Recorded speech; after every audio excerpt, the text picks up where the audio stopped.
எனக்கு எதிர்காலத்துல ஒரு லட்சியம் இருக்கு. அந்த இலட்சியத்த நான் எப்படியாவது அடைஞ்சு கொள்ளணும். அந்த இலட்சியத்த அடையிற வரையில எனக்கு எந்த வகையான எமோஷனல் ரீதியான ஸ்டக்கும் எனக்கு வரக்கூடாது.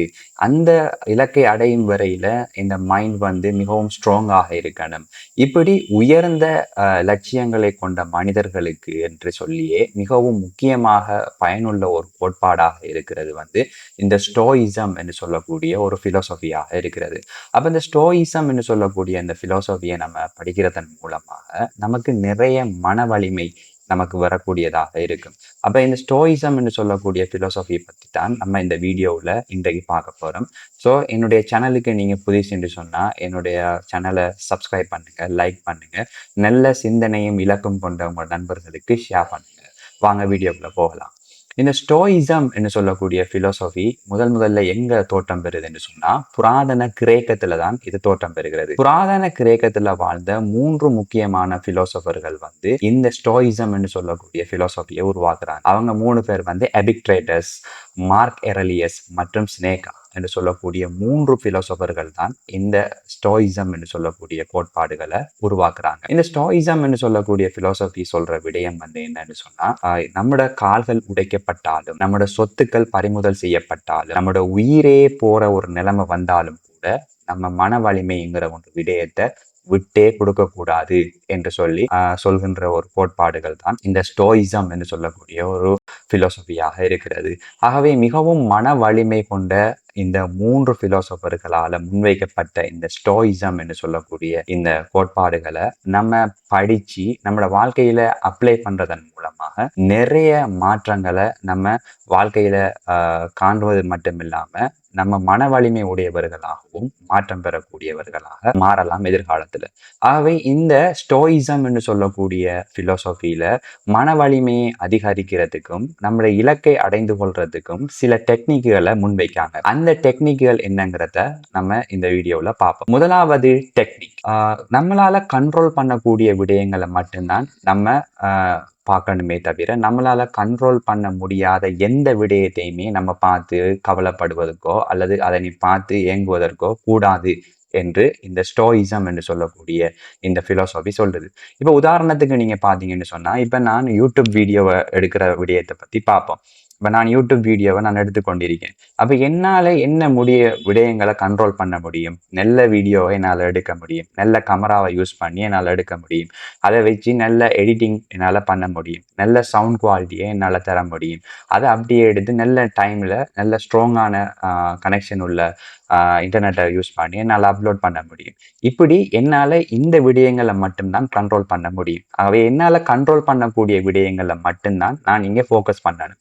அதை தவிர நான் இந்த வீடியோவை அப்லோட் பண்ணதுக்கு பிறகு ஒருவேளை என்னுடைய வீடியோ வியூஸ் போகாம இருக்கோ அல்லது ஆடியன்ஸுகள்கிட்ட இருந்து எனக்கு ஒழுங்கான கமெண்ட்ஸ் வராம பேட் கமெண்ட்ஸ்கள் வரக்கூடிய ஒரு நிலைமையும் எதிர்காலத்துல வரலாம், அல்லது வியூஸே போகாம இருக்கலாம். இப்படி நான் யோசிக்கின்ற போது இது என்னுடைய கண்ட்ரோல்ல இல்லாத ஒரு விடயமாக இருக்கிறது. அப்ப எப்போதும் இவங்க சொல்ற ஒரே ஒரு விடயம், ஸ்டோயிச கோட்பாட்டாளர்கள், நம்மளால கண்ட்ரோலா என்னென்ன விடயங்கள் இருக்கோ அதை பத்தி தான் நம்ம யோசிக்கணும். கண்ட்ரோலேக்கு மீறிய இந்த விடயத்தை பத்தியும் நம்ம கவலையே படக்கூடாது என்று சொல்லி ஸ்டோயிச கோட்பாட்டாளர்கள் சொல்றாங்க. அதுல இன்னொரு உதாரணம் சொன்னா, நம்ம மற்றவங்க கிரிட்டிசைஸ் பண்ணிடுவாங்க, மற்றவங்க நம்மளை விமர்சிப்பாங்க என்று சொல்லி நிறைய மனிதர்கள் யோசிச்சு கொண்டிருக்கிறது. அது நம்மளோட கண்ட்ரோலுக்கு அப்பாற்பட்ட விடயம். ஆகவே கண்ட்ரோலுக்கு அப்பாற்பட்ட எந்த விடயத்தையும் பற்றி நம்ம யோசிக்கவும் கூடாது. நம்மள கண்ட்ரோலுக்கு என்னென்ன விடயங்கள் உள்ளுக்கு இருக்கோ அதை பற்றி மட்டும்தான் நம்ம யோசிக்கணும். இப்ப உதாரணத்துக்கு நீங்க இன்டர்வியூக்கு போறதா இருக்கட்டும், அல்லது ஒரு புதிய ஜொப்பை நீங்க தேடுறதாக இருக்கட்டும்.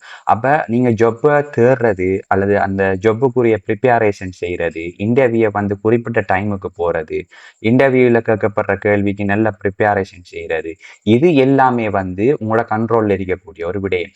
அதை தவிர நீங்க இன்டர்வியூல ஃபெயில் ஆகிடுவீங்களோ அல்லது இன்டர்வியூல என்ன விட திறமையான ஒருவர் வருவாரோ இப்படியெல்லாம் நீங்க யோசிக்கிறது உங்களோட கண்ட்ரோலுக்கு அப்பாற்பட்ட விடயம். அவை கண்ட்ரோலுக்கு அப்பாற்பட்டதை பத்தி நம்ம யோசிக்கிறத நிப்பாட்டிட்டு கண்ட்ரோல்ல என்னென்ன விடயங்கள் இருக்கோ அதை எல்லாத்தையுமே நம்ம நேர்த்தியாக செய்கின்ற போது நம்ம வாழ்க்கையில ஜெயிக்கலாம், நம்மளோட மன வலிமையும் அதிகரிக்கும் என்று சொல்லி இந்த ஸ்டோயிசம் நமக்கு சொல்லக்கூடியதாக இருக்கிறது. டெக்னிக் நம்பர் 2, எதிர்காலத்தை நினைச்சு கவலைப்பட்டு கொண்டிருக்காதீங்க. நிகழ்காலத்திலையும் வாழுங்க. நம்மளோட நிறைய மனிதர்கள் நமக்குள்ள இருக்கிற நண்பர்களையும் நம்ம பார்த்துருக்கோம். நான் நிறைய மனிதர்களை பார்த்துருக்கேன். என்னையும் சேர்த்து தான் நான் சொல்றேன்.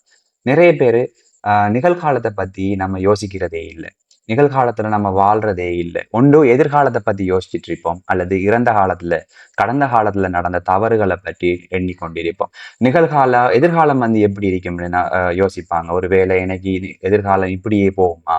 அல்லது தொழில் இல்லாம போகுமா? என்னுடைய வாழ்க்கை வந்து நல்லா அமையுமா என்று சொல்லி இப்படி எதிர்காலத்தை பத்தி நம்ம யோசிச்சுட்டு இருக்கோம். ஆனா நிகழ்காலத்தை பத்தி நம்ம யோசிக்கிறதே இல்லை. நிகழ்காலம்ங்கிறது இப்போது உங்களோட கையில இருக்கிறது. எதிர்காலம்ங்கிறது எப்படி அமையும்ன்றே உங்களுக்கு தெரியாது. இறந்த காலம் அது முடிஞ்சு அதை நினைக்கிறதுக்கு நமக்கு என்ன பைத்தியமா என்று சொல்லி ஸ்டோயிச கோட்பாட்டாளர்கள் கேட்காங்க. இது கிட்டத்தட்ட ஸ்பிரிச்சுவாலிட்டி, அதாவது ஸ்பிரிச்சுவாலிட்டின்னு சொல்லக்கூடிய ஞானம் அடைதலோடையும் மிகவும் நெருங்கிய ஒரு தொடர்புடைய ஒரு கோட்பாடாக இருக்கிறது. ஞானிகளும் அதிக அளவு நிகழ்காலத்துல தான் வாழ்வாங்க. எதிர்காலத்துல அவங்கோ அல்லது இறந்த காலத்துலயோ அவர்கள் வாழ மாட்டாங்க. ஆகவே முடிஞ்ச வரையில நிகழ்காலத்தோடையே நீங்க வாழுங்க என்று சொல்லி ஸ்டோயிச கோட்பாடு மிகவும் அழகாக நமக்கு சொல்லி தருது. நிகழ்காலத்துல உங்களுக்கு என்னென்ன விடயங்களை சிறப்பாக செய்ய முடியுமோ அதை செய்யுங்க. எதிர்காலம் உங்களோட கைகள்ல இல்லை. அது எப்படி மாறும்ங்கிறது தெரியாது. அதை நல்லா அமைக்கிறது நிகழ்காலம் மட்டும்தான். நிகழ்கால நேரங்களை பொன்னானதாக மாற்றுவதன் மூலமாக எதிர்காலத்தை உங்களால நல்ல முறையில் அமைச்சு கொள்ளலாம் என்று சொல்லி இந்த ஸ்டோயிச கோட்பாடு நமக்கு விளங்கக்கூடியதாக இருக்கிறது. டெக்னிக் நம்பர் 3, குறுகிய கால இன்பங்களை விட்டு நீண்ட கால இன்பங்கள்ல நீங்க அதிக கவனம் செலுத்துங்க. இப்ப நமக்கு நிறைய பேருக்கு வந்து அவரேஜான பீப்புளுக்கு வந்து ஷார்ட் டேர்மான இன்பங்கள் தான் நமக்கு தேவைப்படுது. இப்போ அது தவிர ஒரு 5 இயர்ஸ் கழிச்சு நமக்கு கிடைக்கிற ஒரு லாங் டேர்மான ஒரு சந்தோஷத்தை பத்தி நமக்கு கவலை இல்லை. இப்போ உதாரணமா நாங்க ஒரு யூடியூப் சேனல் ஆரம்பிக்கிறதா இருக்கட்டும். யூடியூப் சேனல் ஆரம்பிச்சு அவரேஜான மக்கள் என்ன செய்வாங்கன்னா ஒரு 2-3 வீடியோக்களை போடுவாங்க. அப்படி போட்டதுக்கு பிறகு ஒழுங்கான வியூஸ் போகலன்னு சொன்னா என்ன வியூஸ் போகலன்னு சொல்லி என்ன அந்த சேனலையே ஸ்டாப் பண்ணிடுவாங்க, அல்லது வீடியோ போடுறதையே அவங்க ஸ்டாப் பண்ணிடுவாங்க. இந்த அவரேஜான மக்களுக்கு வந்து பொறுமையே இருக்காது. அவங்க தற்பொழுது இப்ப ஏர்ஜெண்டா இவங்களுக்கு வந்து சக்சஸ்ங்கிறது தேவைப்படும். சக்சஸ்ங்கிறது உடனடியாக கிடைக்காது. சக்சஸ்ங்கிறது வந்து நீண்ட காலம் எடுக்கும் அதை கிடைக்கிறது. குறைஞ்சது ஒரு 5 இயர்ஸ் ஆகுது. அதுக்குன்னு நம்ம கஷ்டப்படணும். ஒரு பிஸ்னஸை நம்ம ஆரம்பிச்சாலும் சரி, அதை உடனடியாக நமக்கு பிஸ்னஸ்ல வெற்றி கிடைக்காது. என்ன செய்யணும்னா அதுக்குன்னு சொல்லி ஒரு 5 இயர்ஸ் வந்து நம்ம என்ன செய்யணும், ஸ்பெண்ட் பண்ணணும்.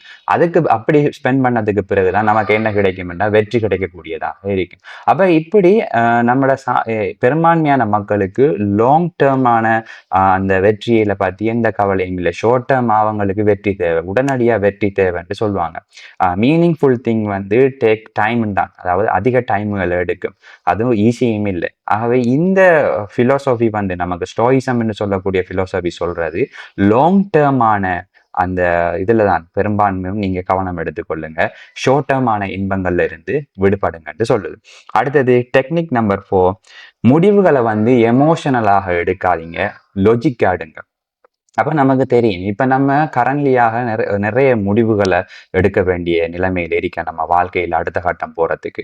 அப்ப இந்த அடுத்த கட்டம் போறதுக்காக எடுக்கக்கூடிய முடிவுகள் எல்லாமே வந்து நம்ம எமோஷனலா எடுப்போம். அதாவது ஒரு கோபத்தால எடுப்போம், அல்லது வந்து ஏதோ ஒரு அன்பால் எடுப்போம். இப்படி ஏதோ ஒரு எமோஷனலாக நம்ம முடிவெடுக்கக்கூடியதாக இருக்கு. இப்படி முடிவெடுக்கிறதால வந்து நம்மளால என்ன செய்யலாம், அந்த முடிவுல நீண்ட காலம் நிலைத்திருக்க முடியாது என்று சொல்லி ஸ்டோயிச பிலோசபி நமக்கு சொல்லுது. அவை முடிஞ்ச வரையில லொஜிக்கலாக நம்ம முடிவெடுக்கணும். அந்த எமோஷனலாக நம்ம முடிவெடுக்கிறது இருந்து தடுத்து கொள்ளணும் என்று சொல்றாங்க. எமோஷனலா முடிவெடுத்தா அந்த முடிவுல நம்ம நீண்ட காலம் நிலைச்சிருக்க மாட்டோம். அந்த முடிவு ஒருவேளை பிழையாக கூடவும் இருக்கலாம். அதிக சந்தோஷத்திலையும் முடிவெடுக்க கூடாது, அதிக துக்கமாக இருக்கும் போதும் முடிவெடுக்க கூடாது, அதிகமாக கோபமாக இருக்கும் போதும் முடிவெடுக்க கூடாது என்று சொல்லி இந்த ஸ்டோயிச கோட்பாடு நமக்கு சொல்லக்கூடியதாக இருக்கிறது. அடுக்கப்படுகின்ற முடிவு லொஜிக்கலாக இருக்கணும். இப்ப நான் பிசினஸ் ஆரம்பிக்கணுமா, அந்த பிசினஸை வந்து எனக்கு உடனடியா பணம் வேணும்ங்கிற அந்த எமோஷனல்ல எடுக்காம இந்த பிசினஸை வந்து நம்ம சரியா செய்யலாமா, இது நமக்கு ட்ரெண்டிங்ல இருக்கா, அதனால நமக்கு பணங்கள் கிடைக்கக்கூடியதா இருக்குமா, இந்த வியாபாரம் போகுமா, நம்மளை சுத்தி இருக்கிற சூழல் வந்து இதுக்கு பொருந்துமான்னு சொல்லி லொஜிக்கல் ரீதியா நம்ம ஆய்வு செஞ்சுதான் அதுக்கு முடிவெடுக்கணும் என்று சொல்லி சொல்றாங்க. டெக்னிக் நம்பர் 5, இப்ப நீங்க என்ன நிலையில இருக்கீங்களோ அதை அக்செப்ட் பண்ணுங்க. நிறைய பேருக்கு அக்செப்ட்ங்கிற தன்மையே இல்லை. இப்ப நீங்க உங்கள்ட்ட என்ன இருக்கோ அதை நீங்க அக்செப்ட் பண்ணணும். அதை நம்ம நிறைய பேர் எக்ஸெப்ட் பண்ற ரியாலிட்டியா உங்கள்ட்ட என்ன இருக்கு. உங்கள்ட்ட பணம் இல்லைன்னு சொன்னா அதை நீங்க எக்ஸெப்ட் பண்ணணும். நீங்க ஏழ்மையில் இருக்கீங்கன்னு சொன்னா அதை எக்ஸெப்ட் பண்ணணும். சரி, இப்படி எக்ஸெப்ட் பண்றதால என்ன நன்மை கிடைக்குது? முதல்ல நீங்க எக்ஸெப்ட் பண்றதால நீங்க உங்களோட நிலையை ஏற்றுக்கொள்றீங்க. அப்ப நிலையை ஏற்றுக்கொள்றதுனால என்ன நடக்கும்னா, நீங்க அடுத்த கட்டம் போறதுக்கு எல்லா வகையான நடவடிக்கைகளையும் நீங்க செய்வீங்க. இப்ப உங்கள்ட்ட பணம் இல்லங்கிறத உங்களுக்கு நல்லா அக்செப்ட் பண்ணிட்டீங்கன்னா, ஸோ அந்த பணத்த அதிகரிக்கிறதுக்கு நான் என்ன செய்யலாம்? என்று சொல்லி நீங்க முயற்சி எடுப்பீங்க. நிறைய பேரு ஏழைகள் தங்களை ஏழைகள் என்றே ஒத்துக்கொள்றதில்ல. அவங்க அக்செப்ட் பண்றதில்ல. அவங்க அக்செப்ட் பண்ணாங்கன்னு சொன்னா என்ன செய்வாங்க? அந்த பணங்களை வளர்த்துக் கொள்றதுக்கு அவங்க பல நடவடிக்கைகளை எடுப்பாங்க. இப்படியான விடயங்களை செய்யறதன் மூலமா அவங்களோட மன வலிமையை அதிகரித்துக் கொள்ளலாம் என்று சொல்லி ஸ்டோயிச கோட்பாடு சொல்லுது. நான் இந்த ஸ்டோயிச கோட்பாடுல இருக்கிற நிறைய விடயங்களை நான் என்னுடைய வாழ்க்கையில நான் யூஸ் பண்றேன். அந்த வாழ்க்கையில யூஸ் பண்றதுனால என்னுடைய வாழ்க்கையில மன வலிமையும் எனக்கு வரக்கூடியதா இருக்கு. மேலும் சக்சஸை நோக்கியும் நான் போகக்கூடியவனாக இருக்கேன். நீங்க உங்களுக்கு டைம் கிடைத்தா இந்த ஸ்டோயிசம் என்று சொல்லக்கூடிய கோட்பாடுகளை நீங்க இன்னும் படிங்க. அந்த ஸ்டோயிசம்ங்கிற அந்த சிந்தனைகளை உங்களோட வாழ்க்கையில அப்ளை பண்ணுங்க. உங்களுக்கு மன வலிமைங்கிறது ஒவ்வொரு நாளும் அதிகரித்து போறத நீங்க பார்ப்பீங்க. ஸோ மன வலிமையை உங்களுக்கு அதிகரிக்கிறதுக்கு நான் இறைவனை பிரார்த்திக்கிறேன். என்னுடைய வீடியோ உங்களுக்கு பிடிச்சிருந்தால் லைக் பண்ணுங்க, சப்ஸ்கிரைப் பண்ணுங்க.